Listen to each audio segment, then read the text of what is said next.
What if I told you that not only had a right-wing media commentator engaged in spreading misinformation, but that a member of our government was complicit in spreading that misinformation? What if I know. Got some big conspiracy shit coming up right here. Well, let's read the story, huh? From a Mr. Ian Miles Chong. It says, Black Lives Matter protester in Austin, Garrett Foster, shot at a car 5 times. He missed. The driver shot back, killing him. And if you look above this tweet, you can see a certain Donald J. Trump retweeted it. Now, I don't know if you're all familiar. You may have seen those Orange Man Bad memes popular online over the past couple of years. He is actually the Orange Man in those memes. It's actually based on a real guy, and that's him. Yeah. So anyway, he retweeted it. Now, there's nothing wrong with retweeting. Unless the information that you're retweeting is completely fucking false and fake.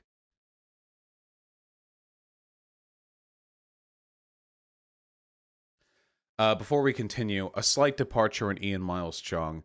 Normally I'd have more to say about a person, but he's significantly unimpressive as a person. Ian Miles Chong is some dipshit LARPer from Malaysia who still tweets shit like Donald Trump is my president and talks about how he wished Donald Trump would just openly be a dictator of the U.S. He's framed himself as some kind of journalist in the past, but he's wrong about everything he does. It's extraordinary. He's like a human compass. He's always pointing towards fake news with his with his tweets, with the articles that he writes. It's actually extraordinary. He's been doing this weird thing lately. I don't know. He posts pictures of men with pets, and then he'll say those men are weak or pathetic or disgusting, despite Ian Miles Chong being like a 5'2" skinny fat degenerate who went on Fox News to talk about how he's scared about women. He posts pictures of like men. It's literally, he has me blocked on Twitter. I didn't say anything to him. He just blocked me because he's a pussy. It was like a guy with a dog, and he was like, what a fucking weak male. What a fucking, jeez. I'm glad I'm not weak like this person with a dog. I guess he really hates dogs because, it was a cat. Oh, it was a cat. I think he did it with a dog too. Maybe it was a cat. Because he did it with multiple people. It wasn't just the one picture. Well, whatever the case may be, he's a big weirdo. Anyway, so the claim that he makes is that a BLM protester shot at a car 5 times. The BLM protester missed. The driver shot back, killing him. So let's piece together a story. I'll make my webcam a little bigger so you can appreciate all that green in the background. Let's piece together a story from this. So, Garrett Foster is dead. It's unfortunate. Garrett Foster was a BLM protester. And this article seems to be indicating that the death of Garrett Foster was legitimate and legal because Garrett Foster was the first person who opened fire.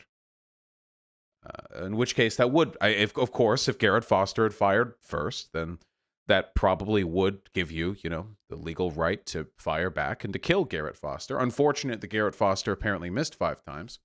But this was, of course, just the initial break, the initial story from Ian Miles Chong. Go a little bit further, and we see more tweets from Ian Miles Chong right here. This was prior to him writing that article. One of the BLM protesters, Garrett Foster, fired 5 shots at the vehicle with an AK-47. He missed every shot. The driver fired back 3 times, killing him. And he posts a video, thousands of likes, thousands of retweets, from In the Matrix, who I believe is a QAnon conspiracist, claiming this to be true. In the Matrix, of course, had his own tweet saying the same thing. Thousands of likes, thousands of protesters. Of course, we get the thousands of retweets. We get the peaceful protester meme right here, as we all know. Any conservative on Twitter can post literally anything and then say peaceful protester and get their fan base riled up. But unfortunately, the narrative was interrupted. Because this initial claim that Garrett Foster had fired 5 shots at the vehicle was actually challenged by a radical far-left organization known as the Austin Police Department.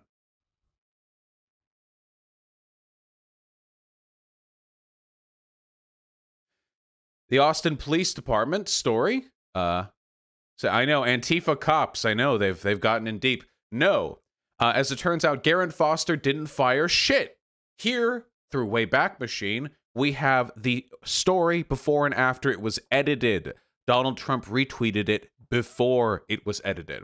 The first story goes as such. Black Lives Matter protester in Austin shoots at car, then driver shoots back, killing him. Great, great. Notice how the first story here uses allegedly. That's very smart when you're telling lies and making up shit just completely through conjecture. You want to include allegedly, because if you don't, you could be sued. So that's very smart on their part. Very good decision. Then, the radical far-left Austin Police Department announced that, of course, Garrett Foster had not fired anything. And the article was changed to this. Armed Black Lives Matter protester in Austin killed in shootout. That's an interesting way of phrasing it when Garrett Foster hadn't fired a shot. Shootout is sort of a very ambivalent term to use for a drive-by. See, here's what actually happened. And this is, well, you don't need to look at my ugly mug. You can take a look at the New York Times article, which, you know, because they have actual journalists, they fact check from time to time. There's this is one thing that bothers me. Lefties sometimes do this too. Listen, places like CNN, New York Times, whatever, shit organizations, very cringe. They can eat my asshole. However, the actual journalists who work for them are very, very often decent, intelligent, and responsible people. Who do fact check, and these organizations hold themselves to standards regarding fact checking. And when journalists lie in these mainstream publications, they are fired. Now, of course, all of these publications lie about foreign events. They only get fired over domestic lies. Okay, I'm not forgiving any of you motherfuckers for the coverage of Bolivia, but generally speaking, these people do actually hold themselves to a standard of factual accountability that is not held to by sites like the Daily Caller, Daily Wire, Post-Millennial, Stormfront.news.co. I don't know. Anyway, I could read this out loud to you, but instead, you can go read it yourself, loser. I'll give you the summary. Essentially what happened, and I shit you not, you could not think of a more sympathetic story if you tried. Garrett Foster was pushing around his girlfriend because his girlfriend was in a wheelchair. Look at the picture. They both look wonderful together. And he was armed because that is Texas. And this is the goddamn United States of fucking America. And you can carry a gun during a protest, as conservatives are wont to remind us. I don't know how there's any issue whatsoever with that. In Texas, you don't even need a fucking license to open carry a long gun, which is what he had. He had a rifle. And he was participating in a protest when a driver drove into a crowd of protesters, pulled back, and then drove into them a second time. Now, at this point, the information we have is conjecture, which is corroborated from eyewitness accounts. But at this point, it is alleged that following this terrorist attack, that is what that is, Garrett Foster took hold of his rifle and aimed it at the car. Which, and I should remind you here, is legal. If a car begins driving into protesters, this is an attempt to kill people. Killing the driver is self-defense, or at the very least is acting in an attempt to prevent the murder of other people, for which self-defense applies in that case as well. You can kill other people to prevent another person from being murdered. That's how the law works.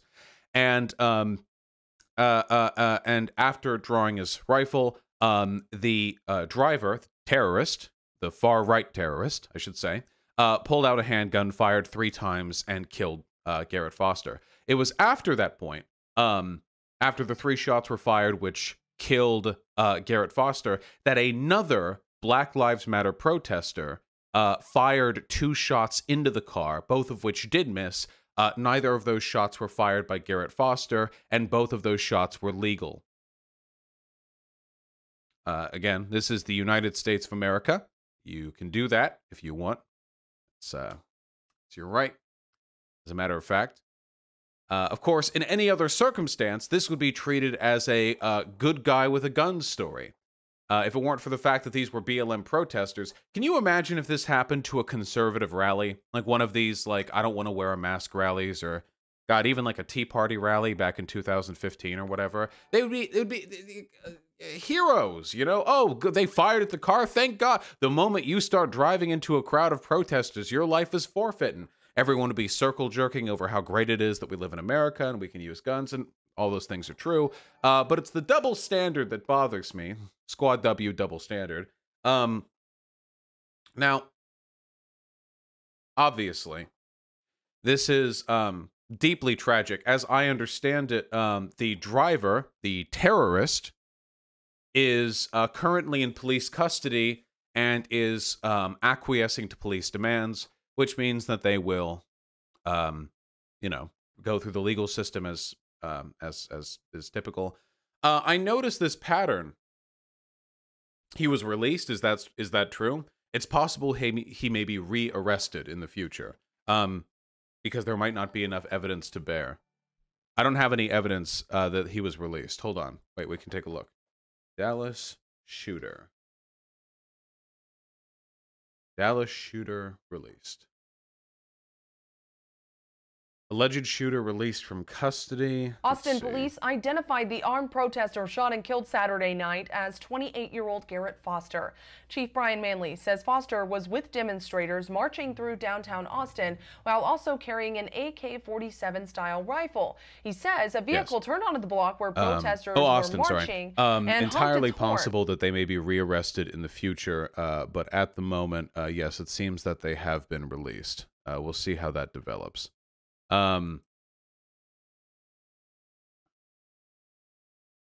Austin police release man who fatally shot protester.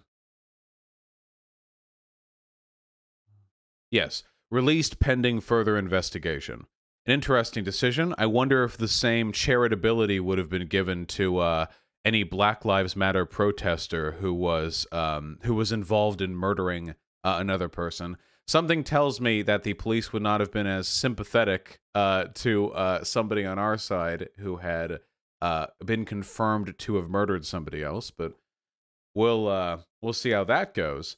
What this reminds me of, the police have always been, you know, what's the phrase? Killing in the name of. The police have always worked with far-right organizations. One of the reasons why lynchings were so common back in the South, following the abolition of slavery, it wasn't just because people wanted to kill black folk. That definitely helped.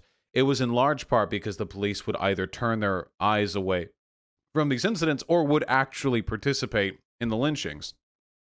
And while lynchings are less common today than they were back then, the actual pattern of far-right collaboration with the police hasn't really changed. Here in Austin, one of the APD officers complimented Alex Jones' insane Mad Max armored truck and yelled at us at a Bernie rally. Nice. Yeah, it's pretty wacky, as it so happens. You know, we've all seen the video of the Portland police officer what was doing the, you know, the very, very deliberate okay sign to somebody. Yeah, at the Proud Boy. Yeah, it wasn't. They weren't just going like, oh yeah, okay. They went up. They were like.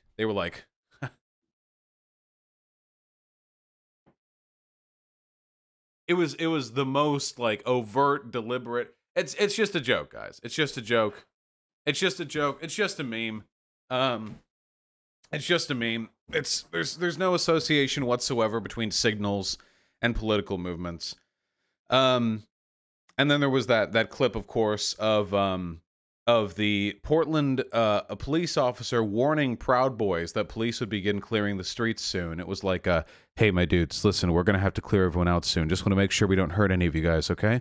You far-right fascist protesters who openly call for political violence, just want to make sure you guys aren't, not a hair on your little heads, okay? We just want to make sure you guys are safe and sound, all right? So you guys better clear the streets, and then we're going to club the shit out of these protesters.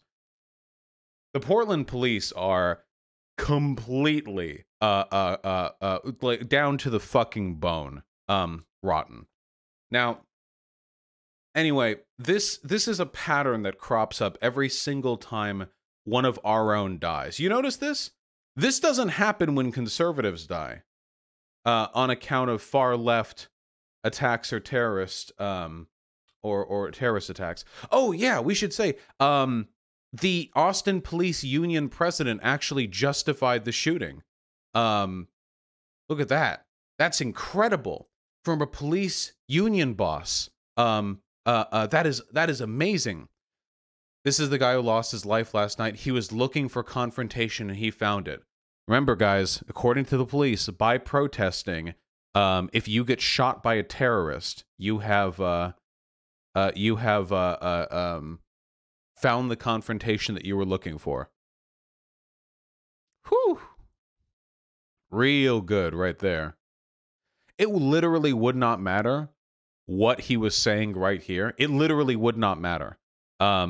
Because he was murdered unlawfully. You'd think a police officer would be primarily concerned with the exercise of the law and who is in the right and who is in the wrong when it comes to escalation of violence. But as it turns out, there might actually be some sort of superseding political bias on the part of the police union president, which is leading them to look beyond the law to some other set of standards by which they're judging the legitimacy of protester murders. Now, this happens every single time. I would love to point to a double standard. Like, here's how the left gets treated when a person on the left is killed by a far-right protester. And here's how people on the right are treated when a right-leaning person gets killed by a far-left protester. I would love to say that. The issue is nobody on the right dies to us. It doesn't happen. Nobody on the right dies to us. This never fucking happens. We don't. We just doesn't happen. People don't drive cars into anti-mask rallies. People don't open fire into Proud Boy media. We just don't do it. We just don't do these things. It's actually kind of a testament to our mental health. People who commit, stochastic terrorism generally aren't the most well off mentally. Oh yeah?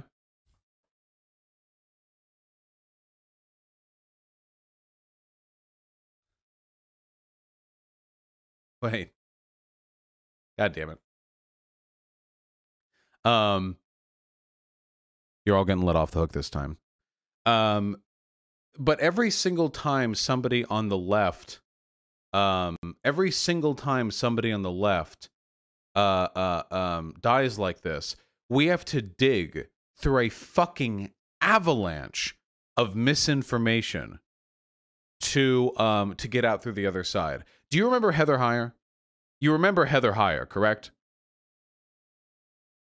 Following Charlottesville, a far-right lunatic drove a car into a crowd, killed a woman.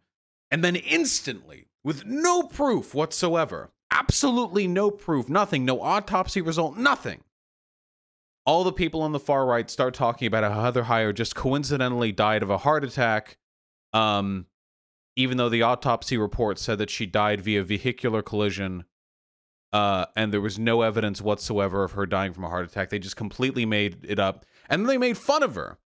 A woman who was killed by a terrorist. They made fun of her for this thing they made up. They did the exact same thing with George Floyd, saying that he died of COVID-19. Ian Miles Chong tweeted that. I remember that. Saying that, again, with no evidence whatsoever, absolutely no evidence whatsoever, just completely made up from the blue. They said that it was actually COVID-19 that had killed George Floyd. They also said a heart attack. Of course, the autopsy, said it was strangulation. But let's not let evidence get in the way of a good opportunity to make fun of the dead, And now we have this. A person killed unprompted by a terrorist who fired at him after driving into a crowd, a classic.